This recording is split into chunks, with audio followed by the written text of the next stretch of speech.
so I know you all can't wait to start building the Lewis structure for ammonia, NH3. But before we do that, did anybody think of any questions that they need answered about the class, Mount Hood?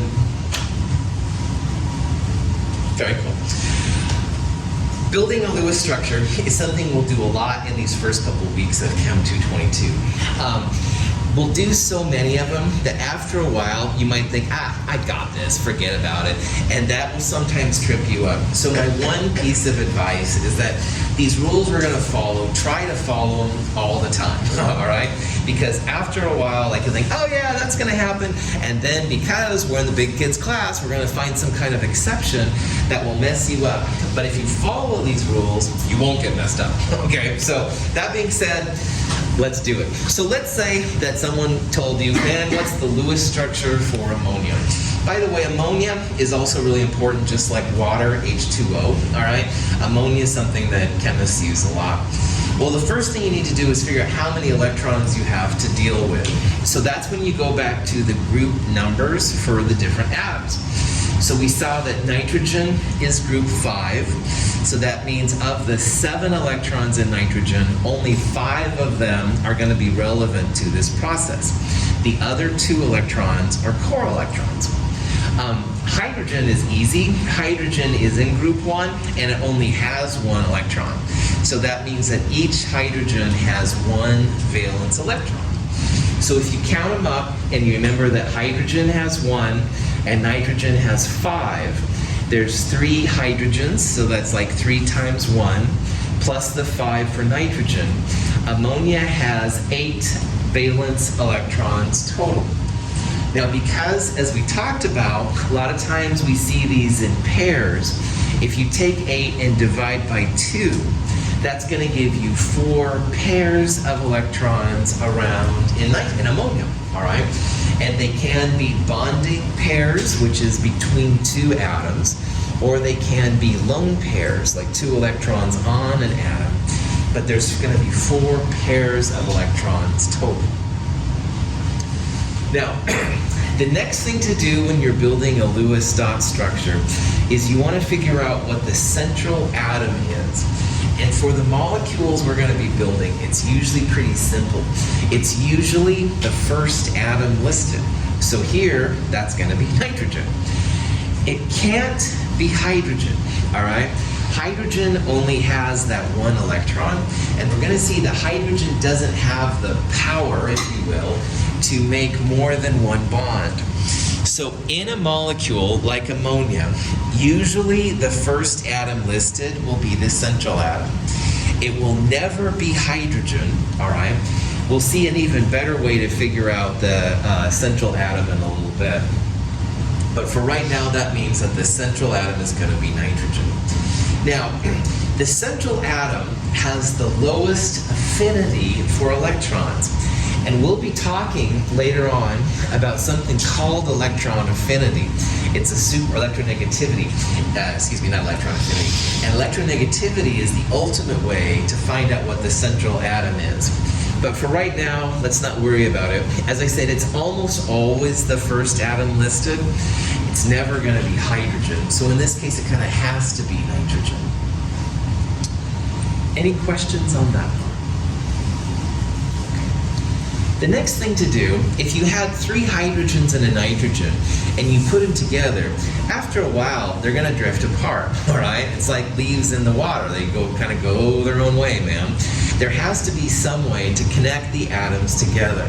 So the next thing you want to do is build bonding pairs between the central atom and the outside atoms. Now these bonding pairs in this case are going to be the sigma bonds we talked about earlier. That's just when the electron shells smash into each other. Don't worry about that part right now. These bonding pairs are called single bonds. It's a single line. We'll talk about other types of bonds coming up.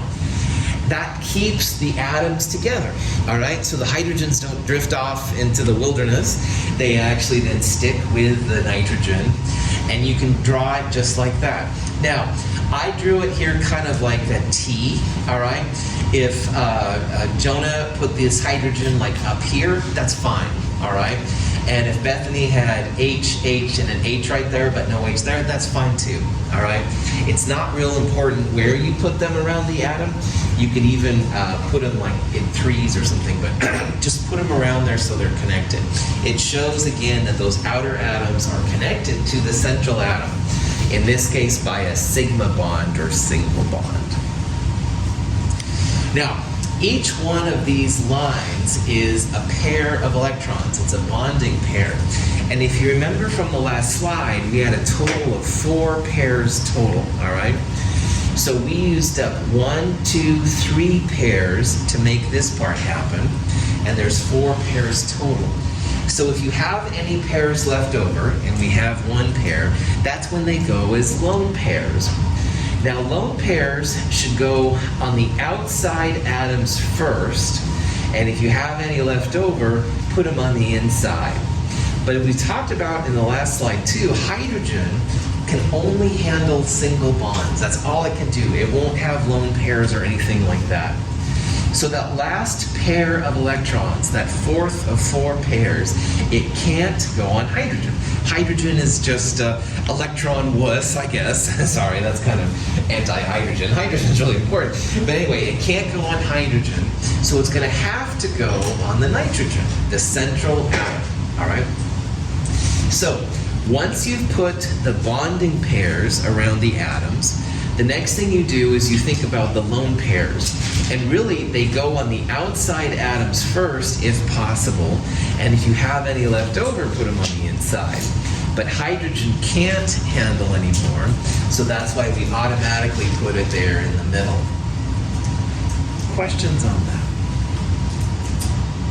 We talked about the octet earlier, which just means that lone pairs plus bonding pairs equals 4.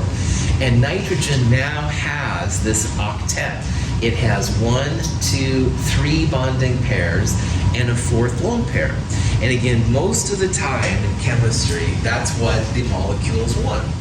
So this makes nitrogen have an octet. And this, my friends, is your first Lewis structure. Woo! At least in this class, maybe you did it in some other class. But anyway, this is how you do it. All right? So we counted the number of valence electrons, figured out what the central atom's going to be. In this case, it had to be nitrogen, always lowest electronegativity. We then put bonding pairs to connect the outer atoms to the middle atom. And then finally, if you have any extra electrons, put them on the outside atoms first, then the inside. Hydrogen can't handle it, so we put it right there. Everything looks good. Okay? Any questions on this process? Right here, and sometimes at the bottom of these slides, I'll have, this is a reference to a handout on our website. And if you go to our website, mhchem.org/222, and by the way, we're not going to use Blackboard or my MHCC portal or anything like that. Go to mhchem.org/222. Under problem sets and handouts, under chapter 7, you'll see this reference right there. This is a pretty important handout. I tried to take all of the information on building Lewis structures and put it in there. It's totally optional. It's not something you have to have, but it might be helpful if you're having problems with it and stuff. So, and by the way, you're welcome to use Google to find information. I mean, I try to make it easier for you to put things on my website, but really it's okay to use other resources. If you find cool resources, let me know. Hint, hint, wink, wink. But anyway, these are all options for you and stuff. So. Questions? Okay. So, here's a question about which of the following Lewis structures is or are correct. All right? And the important part here is that you should try to think about hydrogen having only one bond. And the other thing to think about is that most of the time, the central atom will have an octet around it, which means 4 pairs. Lone pairs plus bonding pairs equals 4. So right away, I hope you see that something's wrong here, because nitrogen has 1, 2, 3 bonding pairs, which is good, but we saw just a minute ago that there was a lone pair right there. This version of the molecule doesn't have the octet. all right? It has 1, 2, 3 bonding pairs total, and more often than not, they like to have 4 pairs. So this is not a correct structure, all right? Something's wrong with it. On the other hand, this structure right here, hydrogens have just 1 pair score. Phosphorus, the central atom, has 1, 2, 3, 4 pairs around it. It has an octet. This is a good Lewis structure, definitely. If you go down, here's oxygen. It doesn't have any more lone pairs. It only has 2 bonding pairs. So again, we're looking for 4 pairs around the central atom. And this oxygen has just 2 pairs, so this doesn't look right. And over here, hydrogen has 1 pair, but fluorine, like the other central atoms, should have an octet ideally. And right now, this fluorine has 1, 2, 3 pairs, 2 lone pairs and a bonding pair. So the only one that's right here is this one, structure 3. It's the only one that has hydrogen with 1 pair, and the central atom has an octet around it. These other 3 examples, the central atom, or the fluorine in this case, doesn't have 4 pairs around it. It'll have 3 or 2, but not the 4 that it needs. Any questions on that? So, let's build another molecule. Woohoo! Sulfites are a type of preservative placed in some wines. If you are 21 and over, or 19 in Canada, and you look on the back of a bottle of wine, a lot of times they'll say it does contain sulfites, and some people are sensitive to sulfites, they're not always inside. Sulfite is a polyatomic ion from Chem 221. It's a combination of atoms with an overall ionic charge. But the thing about polyatomic ions is that they're ionic on the outside and covalent on the inside. So what we're really going to do here is draw what the covalent part looks like for the molecule. And it's kind of exciting, kind of cool. Anyway, in sulfite, the central atom is the first thing you want to do, and it's usually the first atom listed, all right, which is sulfur. It's always the one that's less into electrons, and we're going to see that oxygen and fluorine are the atoms most into electrons. So for all of these reasons, sulfur should be your central atom. You've got to know how many valence electrons there are too. Now, sulfur is in group 6. Sulfur's number 16 right there, and it's in group 6. And lo and behold, oxygen is right above it. So again, everything in that column is going to have 6 valence electrons. So the sulfur will have 6, and each of the 3 oxygen will have 6. So that's 6 plus 18, that's 24 right there. Now, if your molecule has a charge, you got to be a little careful. Negative charges mean you have extra electrons, all right? So we're going to add 2 electrons to this molecule. A negative 2 charge means it has like extra electrons. If it would be a positive 2, you would take away 2 electrons from the group. It's a little backwards and stuff. It feels a little strange, but just remember the negatives mean to add electrons.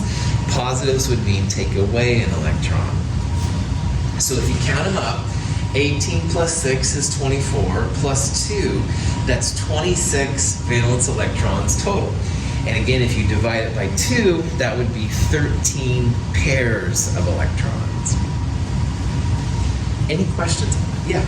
I don't know if it's particularly important, but the order of the 2 steps was swapped from the way that it was before. Is it important that you do one or the other first? Excellent, excellent question. You can do that either way. That's right. And you can tell that I do it both ways. The part that's really important is when you get to the total valence pairs and you start putting them around, like people will automatically think, well, there'll just be 4 around the central atom. And a lot of times you'll have extra electrons that you'll need to put lone pairs on. So that's a really, really good point. It's the latter steps which are important. These 2 steps you can interchange. Excellent question. Cool. Other questions? All right, so this crazy thing has 13 pairs of electrons. Don't forget the extra 2 up there, all right? Put the sulfur in the middle because it's the central atom. Oxygens go around the outside, and again here I have kind of this upside down T. If you had it like a regular T, that's fine, or any combination thereof. And notice that I also put in a bonding pair between each one of those. And again, that's the glue that holds the atoms together. So each one of those lines, again, it's a pair of electrons. So that's 1, 2, 3 pairs of electrons, and we have 13 pairs total. So what that means is on the next slide, we'll have 10 pairs of electrons to use when we think about lone pairs and stuff like that. Is that cool? All right, so with these 10 pairs of electrons now, we'll start putting them on the outside atoms first to make an octet, and if there's any left over, we'll put them on the inside. Now remember, an octet in this context means 4 pairs. So like this oxygen right here has 1 bonding pair, we could make 3 lone pairs around it. And if we do that, 1, 2, 3 lone pairs and a bonding pair, that would give that oxygen 4 pairs or an octet. So what we'll do, we'll put lone pairs on the outside atoms first. 1, 2, 3, that makes this oxygen an octet. 4, 5, 6, that gives this oxygen an octet. 7, 8, 9, this one's octeted out. We've got a 10th pair left. And that 10th pair will go on that central atom. This is the part that's especially important, Juliana, is that a lot of times people will forget the last one. Like they'll just fill the outside and then forget about it. So that's the part that I was trying to allude to earlier. But yeah, so in this structure now, we have 3 bonding pairs and 10 lone pairs. Notice that we didn't have like 5 pairs on the outside atoms. Outside atoms will always follow the octet. The inside atoms will be a little weird, we'll see, but the outside ones are always that. And at this point now, everything has an octet, which means it has 4 pairs. The oxygens have 1, 2, 3 lone pairs and a 4th bonding pair. The sulfur also has an octet. It has 1, 2, 3 bonding pairs and 1 lone pair. But everything's got that octet. And again, more often than not, that'll be the way that these molecules rule. Here's just a silly thing I saw online. This is the maximum allowable levels of sulfites in commercial wine, organic wines, and stuff like that. Organic wines are supposed to be a lot better. So if you are someone that has problems with the generic wines, the organic wines, some of my friends have said gives them less headaches and stuff like that. I don't know. Just say no, kids, but anyway, FYI. Woohoo, chemistry all around. Questions? Yeah. Is that why sulfite is A2 minus, like, and not like a 3 minus or something? Like, where would, if there was another electron, I don't know where it could possibly go. Correct, that's right. Sulfite would be like -3 because this is a pretty happy structure unto itself. Sulfite is also different than sulfur trioxide, which would be neutral, SO3. And we'll talk about that later, but you wouldn't have like these 2 electrons right there. So yeah, just knowing the structure, you can begin to make sense of everything you see. And you're on the cusp of something really cool, and that's where we're going with this. Like you can see the geometry based on this stuff. So yes, your question was very relevant, and you're seeing the importance of how this stuff plays out. Good. So I'm going to tease you a little bit and also give you affirmation that what you said was really cool. Fascist counts. Anyway, prop that back on. I say prop that back on when my prop hat falls off sometimes. I start babbling too much like I did just now. Prop that back on. Good question. Questions? All right. Carbon dioxide. Another little fascist chemical. No, I'm just joking. This is, of course, responsible for greenhouse gases, stuff like that. Pretty important, obviously. People ignored it for a long time. Now we're definitely dealing with it. Let's figure out its Lewis structure. All right. So again, I've probably flipped the order now 100 times, so I apologize for that. First, let's find the central atom in this example. And in CO2, what do you think the central atom is going to be? Carbon, that's right. It's almost always the first atom listed. Acids with H listed first, that might be an exception. But in this case, definitely going to be carbon, all right? Carbon's going to be the central atom. Now, I'm going to start kind of abbreviating these steps more and more as we go through that. How many valence electrons in carbon? 4. Well done. That's right. There's 4 because if you go to carbon right there, that 4A, that's the 4 valence electrons. 4 from carbon. Oxygen, we saw in the last example, is in group 6A, so oxygen has 6 valence electrons. So 6 times 2, 12, plus 4, 16 valence electrons. And if you divide that by 2, you're going to get 8 pairs. So right now, we know that carbon is the central atom. We'll put just oxygens left, right, up, down, whatever you want. We'll connect the central atom to the outside atoms with a bonding pair. All right?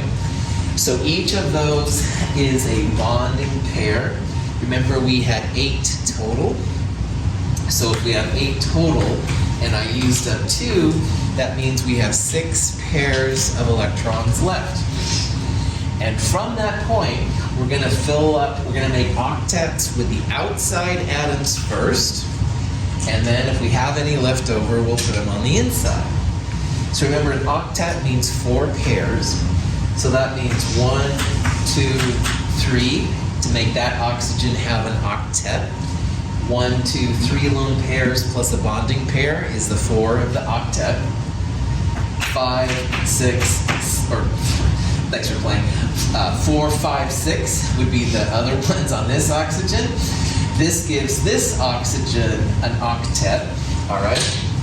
So at the end of all this part then, you've got the sigma bonds, the bonding pairs that connect the carbon to the oxygen. And with the other ones, the lone pairs around the outside atoms, that's what it looks like right now. Questions up to this point? Can anyone tell me if you think this structure is done, or do we need to do more to it, and why? We need to do more to it Yes. How come? because the carbon doesn't have the octet. Bam! Well done. The central atom doesn't have an octet. That's right. And remember that most of the time in chemistry, not all the time, but most of the time, all the atoms except hydrogen so far need to have the octet. And carbon right now has just 2 bonding pairs. And again, an octet means 4. So somehow we need to play with these electrons a little bit more to give carbon its octet. So this leads to an interesting thing that can happen. This leads to another kind of bond.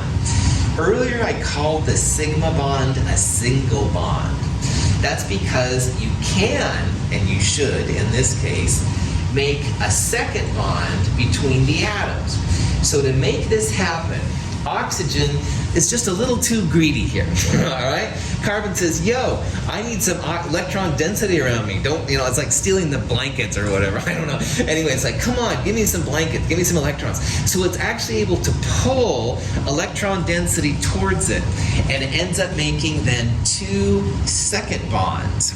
Now these are both bonding pairs as well, but it's a different kind of a bonding pair.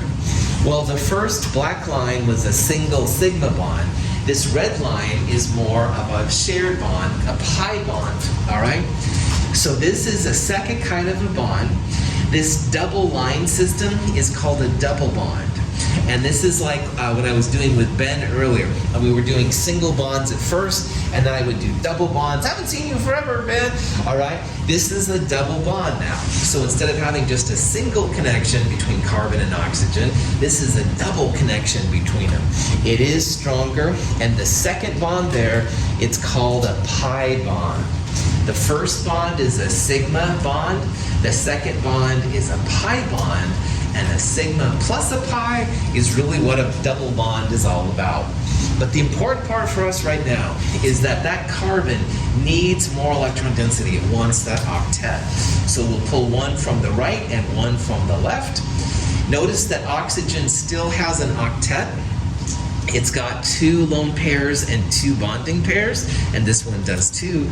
But now the carbon has an octet as well. 1, 2, 3, 4 bonding pairs gives it its octet. Everybody's really happy right here. dispersion. Any questions on that? So we made a double bond when the central atom didn't have enough electron density around it, all right? This is also why carbon dioxide is kind of a tough molecule to do anything with. It's got 2 double bonds, it's extra strong bonds, all right? It's harder to break up. They're starting to figure out some ways to do it, but it's not easy because breaking a double bond takes a lot more energy than a single bond. Yeah?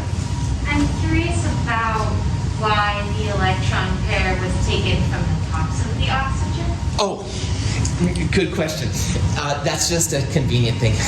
You can think about it as at taking this one and this one, or this one and this one, or this one and that one. But It doesn't. still has to stay. Yeah. It doesn't matter. You're taking one of the 3, all right? And it doesn't really matter which one you take it from. This was just a easy to look at example, all right? But yeah, you could have taken like this one and that one, or this one and that one, or any combination. It doesn't matter. Good. When we talk about geometry, I'll further cement that idea into and stuff. So good. Great question. Other questions? All right. Double bonds and even triple bonds are seen quite a bit in chemistry, all right? And we're gonna see that there are certain types of atoms that are more common to make double bonds and triple bonds. Yes, there is a quadruple bond between metals. It's very rare, but it does happen sometimes. We won't talk about it in this course, darn it, but it does something that can exist. It's very common though to see double and triple bonds in things, which is really cool. Here is sulfur trioxide, not sulfite, from earlier. This is formaldehyde, which is what the funeral service people use a lot. Lots of examples of different double and triple bonds. And again, when you do that, you're just trying to share the electron density of the outside atom with the inside atom a little bit more. All right, that's kind of the general idea between it. Okay, so let's look at sulfur dioxide. All right, now carbon dioxide we saw was a carbon with 2 double bond O's. And it might be tempting to think, well, if carbon dioxide looks like that, well, I bet sulfur dioxide looks like this. And at this point, you might do this and walk away. Don't do this. All right, this is where the rules become kind of important. Again, we're going to do a lot of this, so it's going to get really easy to think, oh yeah, that's what it is. But if you go through the steps, you'll be good to go. So, sulfur dioxide, central atom, usually the first one listed, definitely sulfur. Next one, how many valence electrons? Well, sulfur and oxygen, as we saw, are both 6. So 6 plus 6 times 2 is 18, divided by 2, 9 pairs. Start off by putting the sulfur in the middle. There we go. Start off by putting the sulfur in the middle. Put a bonding pair between the outside atoms and the inside atoms. So that's 2 of our 9 pairs. Then, like we did with carbon dioxide, we'll put lone pairs around the outside atoms first. So that's now 1, 2, 3, 4, 5, 6, 7, 8. But we have 9 pairs. So that 9th pair will go on the sulfur. So at this point, we have distributed all of our electron pairs. Do the oxygens have an octet around them? Yes. Oxygens have 1, 2, 3 lone pairs and a bonding pair, so that's its octet, it's 4 pairs. But does the sulfur have an octet? No. I see a lot of you shaking your heads. Well done. Sulfur here has 2 bonding pairs and 1 lone pair. And again, most of the time these things want to have 4, all right? So at this point, this is where we need to make a double bond. But the question is, which side do we take it from, all right? Like we could take it from the left side right there and make a double bond, or we could take a lone pair from the right-hand oxygen to make a double bond. And the question is, like, which way do we do it? Which way works best for making a double bond? And this is a really interesting thing. Now in physical science, which is like physics and chemistry and a lot of engineering, it's really all about the energy when it comes right down to it, all right? It's not about how much you like or dislike a molecule, darn it, it's about the energy of things. And there's no energy reason why you would take it from the left or the right. They should be similar in their energies. So this leads to a fascinating thing. Having a double bond on the left or a double bond on the right, they're equal energy. And these two structures are called resonance structures. Resonance is a thing that happens when you have multiple pathways with the same energy. So it was just as easy to take an electron pair from the left as it was from the right-hand side. There's no energy reason to do either one. Now the actual SO2 molecule isn't the left or the right, it's kind of a mixture, or what chemists call a hybrid of these two structures. And we're going to see that hybrid structures are important, all right? They make the molecule a little stronger. It helps distribute the electrons easier over the molecule. But resonance is something that can be really important. I like to think about this as, like if you have a piece of toast, all right, and you put down a big thing of peanut butter, all right? Well, it's generally best to put the peanut butter like all over the toast, all right, not only over just one part. And by having a hybrid structure, you don't have like extra peanut butter electrons on the right or the left. It's kind of like all over the middle. Resonance makes molecules more stable, but it is something you kind of need to be on the lookout for. If you have equivalent structures like left and right or something like that, that's when resonance will pop in once in a while. This double-sided arrow like this is sometimes used for resonance structures in organic chemistry. So if you see that stuff, it's just a way to say, aha, there's more than one resonance structure, more than one way to keep this structure kind of stable. Any questions on that? So, here are 4 structures, all right, for dinitrogen monoxide, N2O. If you're a fan of the Fast and Furious movies, and of course, as you'll learn, I really like all cinemas, especially the bad cinemas, but anyway, N2O was what they used NOS to make their cars go faster and stuff like that. And the question is, which one of these is an incorrect structure for N2O? Well, I'm going to start off by saying that this is a correct structure. All right, if you go through the Lewis structure, oxygen has an octet, nitrogen has an octet, and this nitrogen has 4 pairs. And I'll just tell you right away that this one is a correct structure. Well, if we took one of these bonds and put it back on the oxygen, but took one of these lone pairs and put it between the nitrogen, that would create this resonance structure. So this is a resonance structure of this. These are both resonance structures of N2O, all right? This is the one where there's double bonds on both sides, but you can have a triple bond on the left and a single bond on the right. You're pushing one of these bonding pairs onto the oxygen, giving it an octet.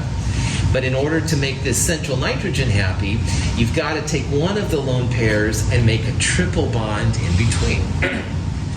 So 1 and 2 are correct. Number 3 is also correct because we didn't have to take the one bond and put it on the oxygen. We could have taken the one bond and put it on this nitrogen. So that would have been like a single bond. But then in order to make this nitrogen happy, we take one of these lone pairs and make a triple bond. So 1, 2, and 3 are all valid resonance structures of N2O. And that's one of the reasons why N2O is so stable. Lots of different resonance structures to keep it happy. But because of all these bonds inside it, that's where a lot of the energy comes from when they burn it for NOS and stuff like that. Questions on those 3? What's wrong with structure 4?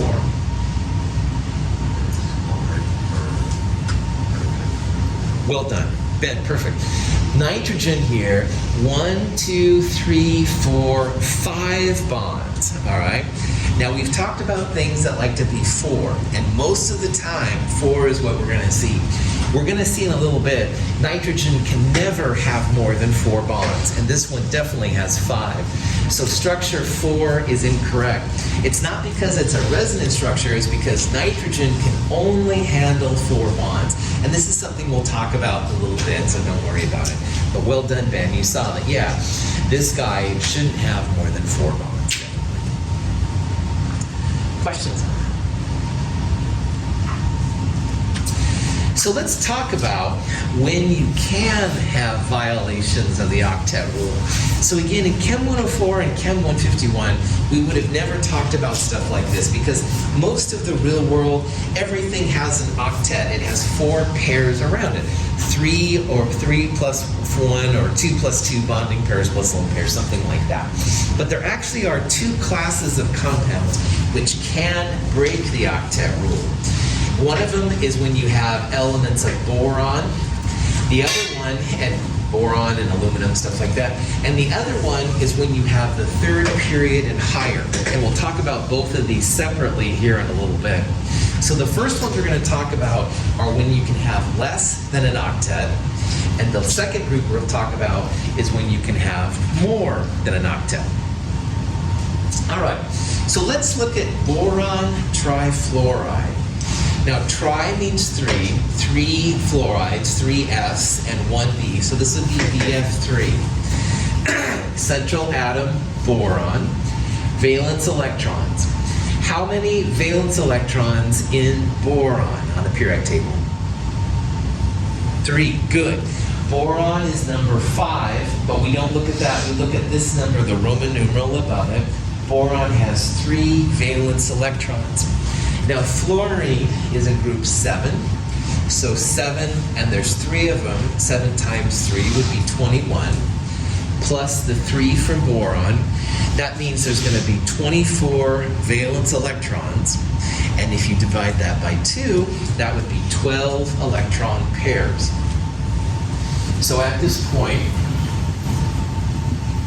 what you can do, we've got 12 pairs, boron in the middle, and again, these F's can go anywhere around it you want. Let's make a bonding pair to connect the outside atoms to the inside atoms. So that's 3 of them. I've got 9 pairs left. Outer atoms get lone pairs first, and then inner atoms if there's any left over. And again, we want to try and make octets most of the time. So 1, 2, 3 lone pairs are on this fluorine. 1, 2, 3, 4 would give it an octet. 4, 5, 6, 7, 8, 9. I've used up all of my structures, all my electrons, and I now have a boron with this kind of configuration right here. Now, in the previous sections, we would have said, whoa, boron doesn't have an octet. All right, boron has 1, 2, 3 bonding pairs, and most of the time, these atoms like to have 4. But boron, beryllium, and aluminum can go under the octet, all right? That's one of their special powers, if you will. I didn't put carbon here, I didn't put nitrogen or oxygen, but boron, beryllium, or aluminum can go under. Boron and aluminum can make ones with only 3 pairs, like this one. It's actually pretty common. Beryllium, believe it or not, usually likes to have only 2. It's even smaller and stuff than that. But this structure is fine. The fluorines have the octets. Boron doesn't have an octet, but boron is one of these exceptions, all right? And boron can have less than 4. We will see sometimes that boron does have 4, but in this case, boron's actually happy. In Chem 221, if you took me last quarter, I talk sometimes how group 3A, they're called the twisted metals. Well, this is one of the things that makes these guys a little twisted, is that almost everybody likes to have 4 pairs, but these guys honestly are like, they're never happy if they have that thing. They're usually happier with less than that. So that's one of the reasons why I called them twisted metals, which is really stupid, I know, but anyway, it works for me. You can ignore that comment, prop that back on, whatever. So, punchline of this slide, if you have a Lewis structure with boron, beryllium, or aluminum, those three can have less than an octet, and it's okay. All right? Sometimes they will still have an octet, but if in this case, like you don't have any more electrons, you don't want to make double bonds with fluorine and stuff like that. Any questions? Okay. Now, sulfur tetrafluoride is an example of the other kind of exception to the periodic table. And sulfur tetrafluoride is another one of these problems where after a while you'll think, oh geez, here's another one of these. Let's just make S, F, F, F, F. Lone pairs of fluorine. These are incredibly sloppy Fs, I apologize, but this is what you'll write and you'll move on. No, don't do it, man, don't do it. So let me show you why you don't want to write a structure like that. Okay, sulfur tetrafluoride, what's going to be the central atom? Sulfur, absolutely.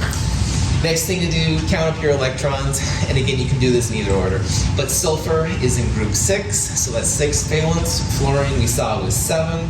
7 times 4 is 28. 28 plus 6 is 34 valence electrons. Divide 34 by 2, that means we have 17 pairs of electrons, all right? So, like before, let's put the fluorines around the sulfur.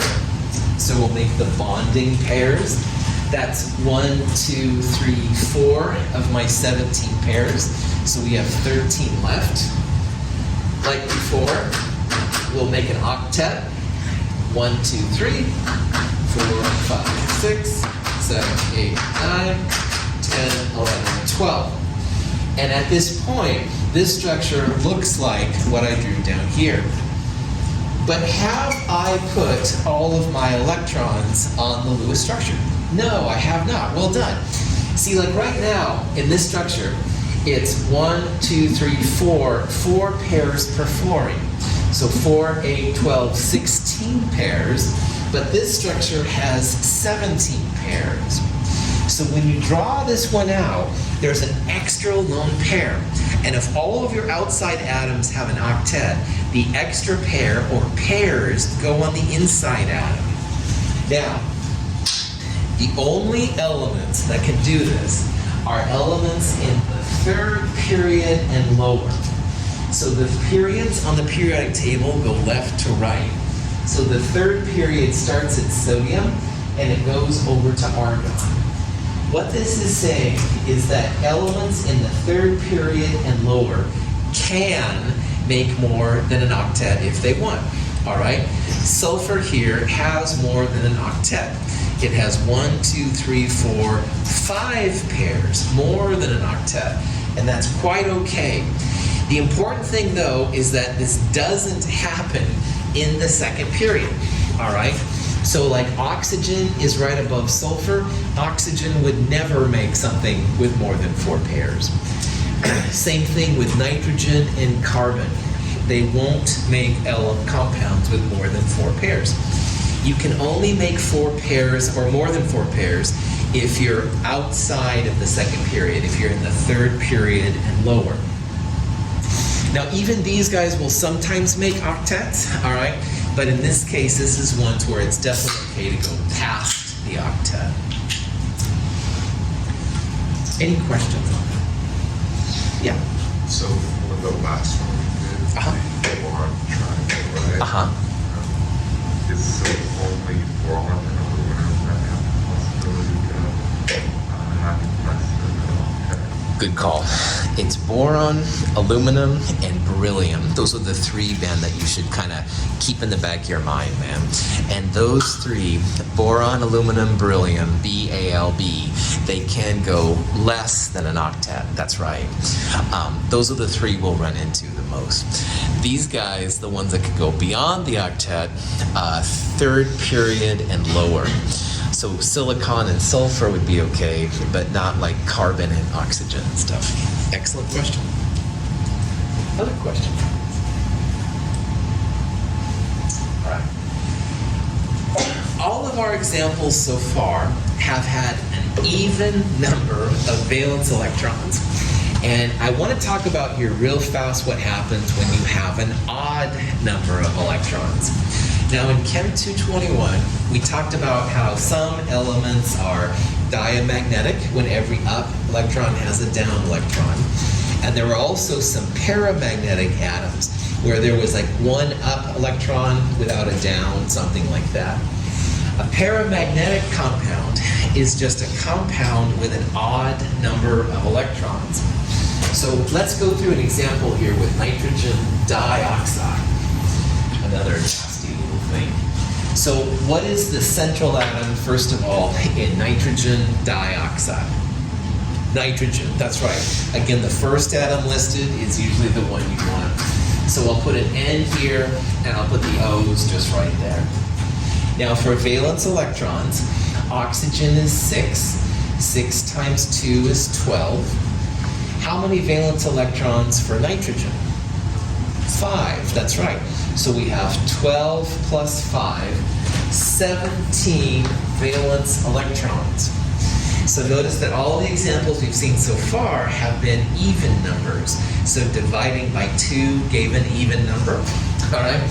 Well, if you take 17 and you divide by 2, how I would do this, it's like 8.5, right? So that's like 8 pairs plus 1. And the plus 1 just reminds me that we have a single electron going to be running around. So if you have a number like 17 or some odd number, all right, divide by 2, and just realize that you're going to have then one single electron kind of running around. So for the molecule, drawing the Lewis structure, same, start off by drawing a bonding pair between the outer and the inner. So I'm going to draw a single bond between the N and the O to keep them from running away. Those are 2 pairs, so now I have 6 pairs plus 1. I'm going to put lone pair electrons on the outside atoms first, and if you have any left over, put them on the inside. And again, the goal here is to make octets. So 1, 2, 3, 4, 5, 6. I've now used up my 6 pairs, but I have a 7th extra electron. The odd electron goes in its own space, and what I usually do is I draw a dot and I circle it just to make it easier for me to see. You really only have to put the dot, but I recommend circling it. And that takes up one of the 4 spaces around the nitrogen atom. So this is kind of the raw version of NO2. But notice here that nitrogen has 1, 2, and kind of 3 pieces. And to make nitrogen happier, you want to give it at least the illusion of 4 pieces. So from the left or the right side, you would make 1 double bond. But you can see there was really no reason why you couldn't have taken it from this side. So this molecule is a resonating paramagnetic structure. Woohoo! Say that a couple times fast. It's resonating because I have a double bond on the right or the left, and it doesn't matter energetically which I've got. And it's paramagnetic because of that odd electron right there. The odd electron will take up its own space, all right? You could have an odd electron on oxygen, but the way we distributed it, the odd electron was on that last electron, the nitrogen right there. So this is what you do when you have an odd number of electrons. You only want to put like 4 pieces around something like nitrogen. You don't want to have more around it. This one does resonate. We won't see a lot of these, but once in a blue moon they will pop in. So I just want to bring it up. Any questions? I I once almost died from this stupid molecule. I was in a hurry on a Friday, and I had to get to the library on a Friday night to study my journals. Ego drinking. Anyway, no, I mean doing something creative and scientific. So anyway, I was in a hurry to go to my library, and anyway, I took this old container of tin. I needed to clean it out for Monday, so I didn't do the right steps. I didn't put it in the base first. I just went right to the acid. Thankfully, I turned my head probably to look at the radio or whatever, and whoosh, this big thing of brown smoke went up. And the brown smoke was NO2. And if I would have been over it like that, I wouldn't be teaching here probably. So anyway, first of all, do the things in the slow, correct step. Don't be in a hurry. Definitely I learned that. And second of all, these molecules are pretty crazy. Paramagnetic things are usually really reactive. If you've heard about like antioxidants you can take, like vitamin C and selenium, they fight the free radicals, the paramagnetic compounds that sometimes get in our bodies. So they're pretty interesting. They're super reactive. Be very careful. Don't be listening to the wrong kind of music, or maybe you should, I don't know, but be careful around them. So, all right, Prophet, back on. Any questions? Now, this is probably the funkiest part of chapter 7, and it's called formal charges. And sometimes it's not clear what the best resonance structure is, all right? And formal charges will definitely tell you what the best way is to find a resonance structure.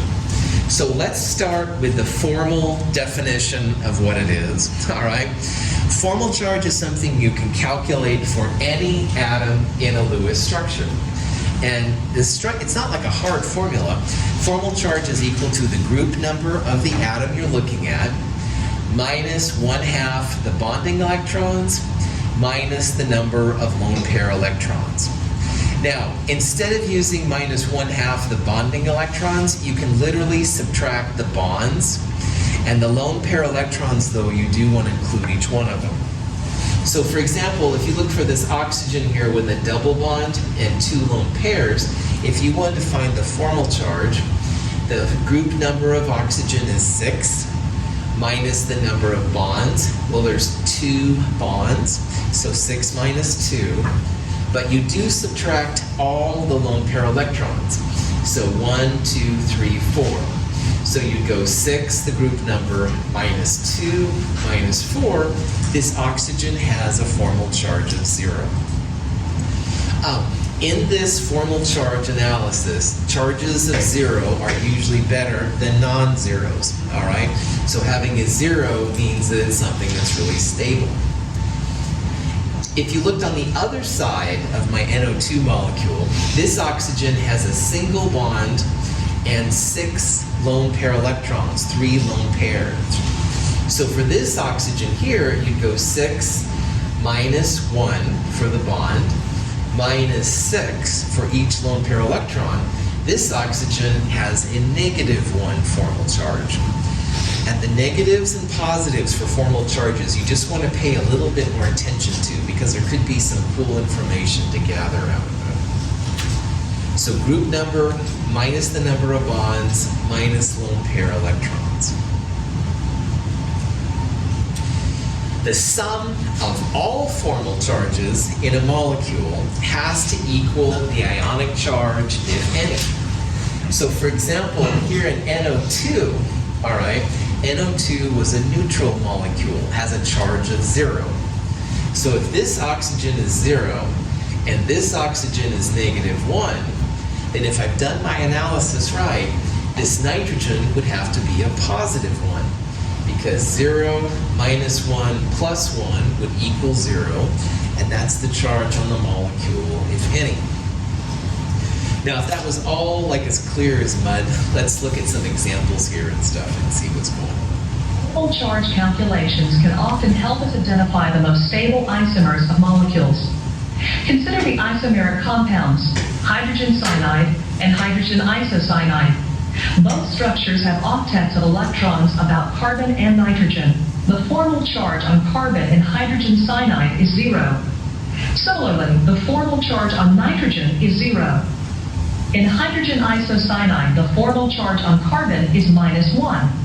The formal charge on nitrogen is +1. Because the formal charges are non-zero and hydrogen isocyanide, we can predict that this isomeric form is less stable than hydrogen cyanide, as found to be the case. Now, there was a lot of information there. Let's talk about what they're doing. HCN has an isomer, and we're going to talk about how an isomer, same number of atoms but different order. So you can see in this top one, H is on the outside, C is in the middle, and nitrogen on the outside. Here, hydrogen's on the outside, nitrogen's in the middle, and carbon's on the outside. This is hydrogen cyanide, this is hydrogen isocyanide, if I remember those things right. For right now, just look at the formal charges here. When you calculate formal charges for HCN, they're all 0. When you do it for the isocyanide, the nitrogen comes out to be +1 and the carbon comes out to be -1. If you have a choice of structures, the structure with more zeros is going to be the more stable. So HCN, we would predict by formal charges, is more stable than hydrogen isocyanide. I had a friend who did graduate work on this molecule, and he always had to keep it really cold and out of direct sunlight because these formal charges are kind of like magnets.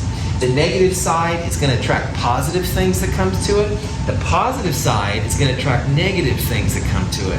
This is a lot more attractive to things like oxygen and water, which we're going to see can have all this.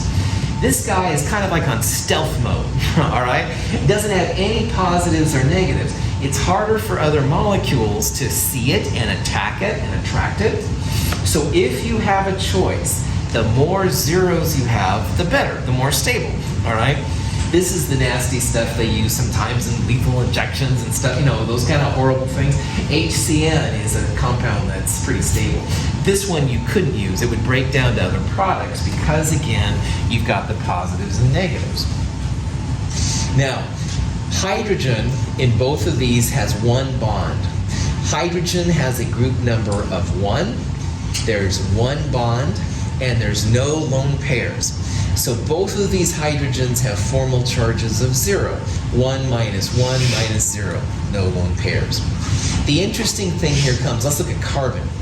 Carbon's group number is 4, so we put a 4 right there. This carbon has 1, 2, 3, 4 bonds, and this carbon has no lone pairs. So 4 minus 4 minus 0, this carbon is 0. All right? Let's compare it to this carbon right here. Carbon here, still group number 4. We're going to subtract the number of bonds, 1, 2, 3, 4 minus 3, and all lone pair electrons count. So this is a 2 right here. So for this carbon, you'd go 4 minus 3 minus 2. That's where the -1 comes from. And again, if you have a choice in formal charges, zeros are more stable than the non-zero parts. Now nitrogen's the same way. 5 minus 3 minus 2 gives you 0. Here on this nitrogen, 5 minus 4 minus 0 plus 1. The final thing, both of these structures are valid resonance structures because if you add all of these numbers up, they equal 0. HCN and HNC are both neutral compounds. They don't have a positive or negative charge. So 0 plus 1 minus 1 goes to 0. 0 plus 0 plus 0 goes to 0. They're both valid resonance structures, but this is the better structure, all right? More zeros, stealth mode, all right? In Star Trek, the Romulans had that cool stealth thing that went around their ship all the time. This is like a Romulan version of the molecule, hard to see, all right? This one has positives and negatives. It breaks the stealth part, if you will, of the molecule. Questions? Okay, let's take a break. It's about 10:56, so 11:01 or so. We'll come back here and do some more formal charges.